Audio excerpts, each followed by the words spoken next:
Given that Mercedes' ambition to fill every off-road niche is still a motor show reveal or two short of completion, you'd be forgiven for thinking it a mite odd that the company should suddenly peel off down the potential sales cul-de-sac of the off-road estate and introduce this E-Class all-terrain.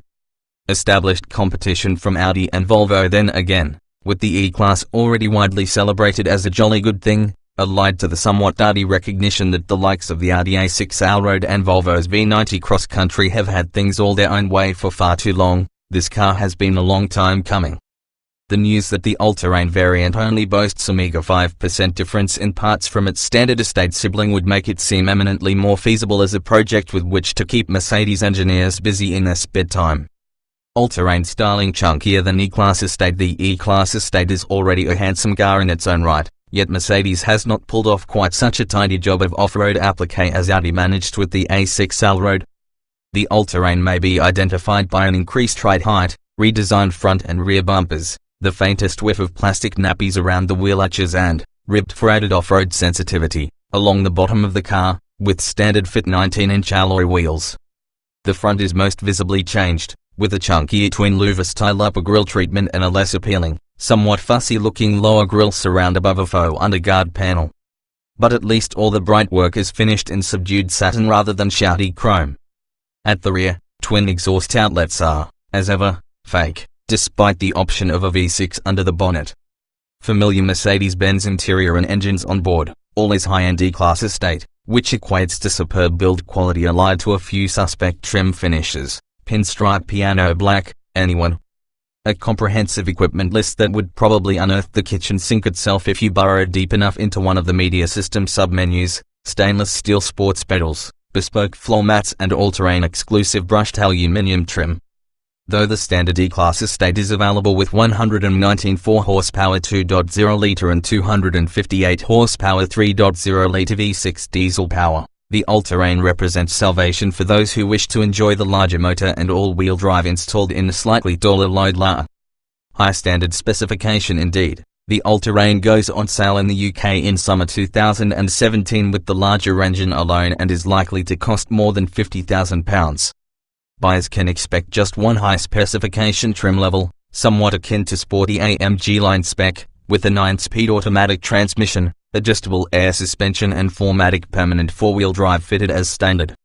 A selectable all-terrain driving mode system, derived from Mercedes GLE, accesses the vehicle's off-road driving settings and can automatically raise the ride height by 20 mm. The highest suspension setting gives a total ground clearance of 156 mm, which, allied to four-wheel drive, proves enough for the car to acquit itself with considerable aplomb on rocky forest tracks. Bring on the wet gymkhana grass. Comfortable, classy and, when it comes to semi-autonomous driving, a little too clever for its own good, which we'll come to. The Mercedes-Benz E-Class all-terrain makes a very respectable fist indeed of disguising how little it actually differs at heart from the standard estate. Think of it more as the only way of acquiring this particular combination of engine and all-wheel drive technology, and it becomes a sufficiently compelling proposition to get the Allroad and cross-country glancing nervously over their shoulders. Click onto the driving page to continue reading our full Mercedes-Benz E-Class all-terrain review. Just one engine and gearbox combo performance stats to be confirmed. The Mercedes-Benz E-Class all-terrain's 3.0-litre V6 turbodiesel generates 258 horsepower and a whopping 620 Nm of torque. This is distributed to all four wheels via a 9-speed automatic transmission, distributing power between front and rear axles with a 31:69 split. Unlike Audi's Quattro system, however, Mercedes' 4MATIC all-wheel drive offering can only adjust the ratio of torque split between front and rear axles to the tune of some 8%. Not that, during both on- and off-road driving, you'll find any cause to label this a handicap. Smooth automatic gearbox though does spend a good deal of time shifting between its 9 ratios and can be a little slow on the uptake. The gearbox is sufficiently smooth that this doesn't vex as much as it might, and makes a perfect partner for the reserves of power on offer. Economy and acceleration figures for the 350D all-terrain are yet to be confirmed. Judging by the standard E350D estate, however, we guesstimate a 0 to 62 mph sprint of around 6 seconds for the all-terrain, a 155 mph top speed, and a subsequent drop in economy and rise in emissions, to around 48 miles per gallon and 160 grams/km. Adjustable suspension height and firmness capable off-road, at best driven smoothly on standard fit 19-inch wheels. The all-terrain is 29 mm taller than the conventional estate. Selecting all-terrain mode in the car's dynamic select system accesses a choice of 3 ride heights which vary by 35 mm. The highest settings are available at speeds up to 19 miles per hour with a maximum ground clearance of 156 mm. At speeds of over 78 miles per hour, the ride height is automatically lowered by 15 mm to reduce wind resistance and increase high-speed stability. Mercedes' Dynamic Select system has 5 programs to choose from, each of which offers different engine, transmission, ESP, steering and suspension characteristics. Unlike some rival systems, there's no auto setting, and, in truth, you're better off leaving the system in comfort rather than sport mode. Smooth and safe to drive but no sports car, that's because the steering's set up to make life easy rather than thrilling. Light and pleasant to whirl around town, it doesn't weight up to any huge degree on the open road, and, though accurate, lacks feedback through the rim. You'll learn more about the road surface beneath you through tire noise and the minimal information the air suspension grants access to the seat of your pants. Predictably, the E-Class all-terrain's extra ride height sponsors a degree more body roll through corners than that generated by the standard estate. And, even in sport mode, body control suffers somewhat to boot, leaving the car occasionally feeling a little floaty over undulations or when asked to change direction in a hurry on fast roads. In all, then, sweeping A roads may be effortlessly devoured by the car, but it won't reward being hustled along anything tighter and more twisty. Very similar to other E-Classes loaded with latest technology, stainless steel sports pedals, bespoke floor mats and all-terrain exclusive brushed aluminium trim aside, there's nothing here to differentiate the all-terrain cabin from that of a standard E-Class estate. And that, largely, is a good thing. Half of the upper dashboard is occupied by twin 12.3-inch LCD drivers instrument and infotainment screens which, bizarrely, simultaneously consign analog instrumentation to dinosaur status whilst painstakingly aping it. The lower dash is an elegant, air vent housing curve which may be subject to a range of often dubiously inelegant trim finishes, and the center console houses insert switchgear panels rather than being designed as an homogeneous whole. Power seat controls inhabit the upper door panel, as usual, as do woefully overstyled high-frequency speakers from the fine-sounding Burmester stereo. Rotary dial control of the multimedia screen is hampered by the placement of a wrist rest directly above, which itself houses duplicates of various buttons already present immediately below. The top of the rest serves as a touchpad which will only bring relief to left-handed owners.